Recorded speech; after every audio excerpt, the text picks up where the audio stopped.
Hey everyone, this is Claire and this is Small Joyful Things. As always, I go out to thrift stores or I go to estate sales, or sometimes I buy things from Craigslist and I try and find out as much as I can about them and then bring them back here and tell you guys about them. So here's what I've got for you today. I have something small, very, very small. Just about big enough to sit in the palm of my hand. You guys can see this guy now. This is a Basset Hound puppy. He is very, very, very tiny. He has his manufacturing mark there. He has a very tiny, tiny little chip right there. He's also got his original sticker. I'll be able to talk about that in a minute. So small. You measure him up. He is only about 2 3/4 inches long.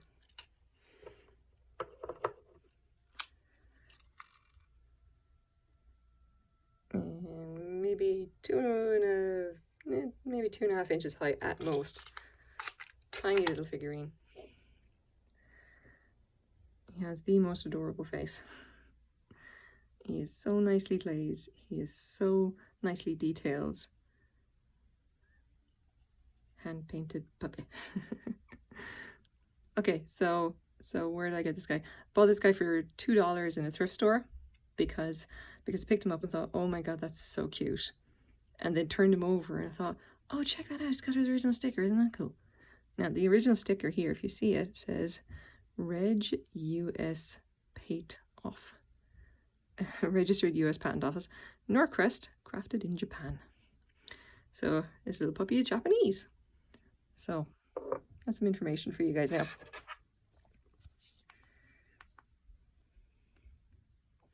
So Norcrest is a fine china company, okay? And there is a whole history or whatever of this particular company. I can get into a little bit of this. The original company that had Norcrest kind of started off in the 1950s and would have been called if I look here, it would have been called the H Naito gift. So it basically starts off as just this little shop, you know, in the middle of nowhere in Oregon. I think it's probably important. I'll have to go and read all this through again. But anyway, I wanted to actually show this up because there's a whole bunch of like little advertisements here of like essentially the kind of stuff that they did, and a little bit of the history of the company itself. Basically, it starts off. This was kind of started off by Ahida Naito and his brother Bill. I love the names. They're kind of in the 1950s, and somewhere in the late 50s, they basically started up Norcrest as being kind of their line of like China, like fine china, to be imported from Japan. There's a lot of information here about essentially the two brothers who would and the Naito family as well, who would have flown back and forth between Japan and the States, basically just making deals and kind of doing this importing all of this lovely little fine china from Japanese companies and Japanese factories for sale in the US. Now there's a few examples here of Norcrest China, and they did like a lot of stuff. Like they did if you actually go Google it, you'll see some of the things. They did a lot of these kind of small little animal figurines. They did trinket boxes. They did a lot of really what I would consider to be kind of like mid-century kind of Japanese kind of stuff. You know, kind of there's a lot of chintz. There's a lot of very kind of delicate porcelain and bone china and what have you. It's just so much of it. The figurines are kind of the little funny things that I kind of like quite a lot. I'll see if we can just figurines. Let's go. Yeah, there we go. Google's gonna load for me. There we go. Now I see a lot of this kind of. If I show this up here, I see a lot of these kind of lovely little like big eyes, small mouth kind of 1950s style figurines. I see a fair number of them in Vancouver thrift stores. I generally don't get them because, I mean, there's so many of them for a start, and because I have never seen another one with their original sticker. This little guy is the first, which is why I just looked at him and went, oh hey, check that out, it's Norcrest. And there you have it. As for when this guy is, I'm not 100% sure. I can't actually find another one of him. I would have to guess based on the mark and say that he may be from like the 1970s. Because that seems about the right time. I'm kind of eyeballing that. It's only about the right time period, basically. There's a lot of different ones. I've seen those lambs everywhere. I'll see if there's a few of these now that I would have spotted. I see the lambs fairly often.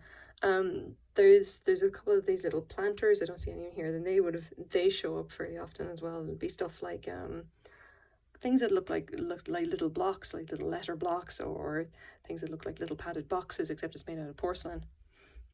It's all very kind of pretty and cutesy, and it's all just kind of, you know, it's essentially gift work. They were importing these for sale in their gift shop, and the Naita company, like, eventually became quite successful. They got into property development and everything as well, and they ended up kind of buying and renovating a lot of old buildings around Portland, Oregon.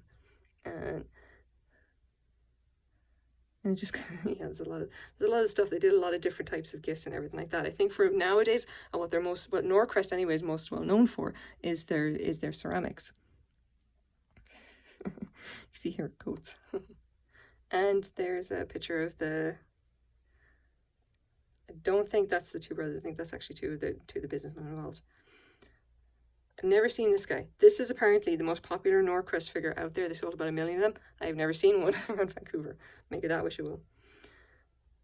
And yeah, here's another example of one of the things that they were. Here we go. In 1967, the Nitos opened another gift store called Flair in the Lloyd Centre and Scandinavian China gift fair. So the company was very successful. I gotta read through this again. The company was very successful over like the mid 20th century. As far as I know, it's still around now. I don't know if it still does ceramics. I know they definitely do still do development and real estate. So there we go.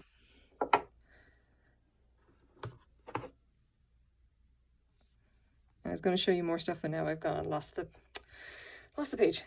Okay. So there we go. If you're curious about this, I would definitely suggest just looking up some of some Norcrest figurines, especially the animals. They did a whole range of dogs, and they're all just like this, and they're adorable.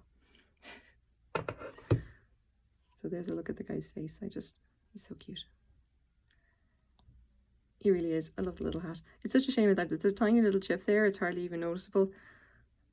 Such a shame. Okay, so what am I going to do with this guy? This guy is going to go up on eBay. I think a collector of Norcrest is probably going to like him quite a lot. I do know as well that there are a fair number of collectors who are like just collect dog figurines, and especially dog figurines of certain breeds. So I'll have to kind of eyeball it and see exactly like where it should go. Should it go to the Norcrest collectors or to the Basset Hound collectors? We'll have to see. I may have to just do some experimentation there. What is he worth? Oh, this can really be anything again, and it depends on whether it's a figurine that people want or don't want. I would say he's probably worth maybe $15 to $20 Canadian, at most. I think he's worth more than that. He's kind of cool. But anyway, thank you very much for watching. This is my small joyful thing for today, and I hope you like it as much as I do. Bye-bye.